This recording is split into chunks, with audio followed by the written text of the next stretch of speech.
அடக்கம். அதுவே ஆனைமுகமெனும் ஓங்கார விளக்கம். சுழலும் கோள்கள் அவன் சொல் கேட்கும். அவனை தொழுதால் போதும் நல்லதே நடக்கும். ஆனைமுகனை தொழுதால் நவக்கிரகங்களும் மகிழும். நல்லதே நடக்கும், நல்லதே நடக்கும்.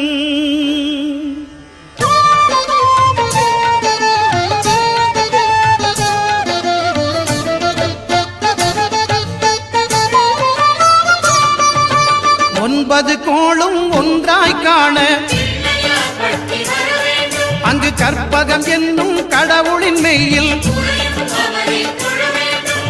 ஒன்பது கோளும் ஒன்றாய் காண அங்கு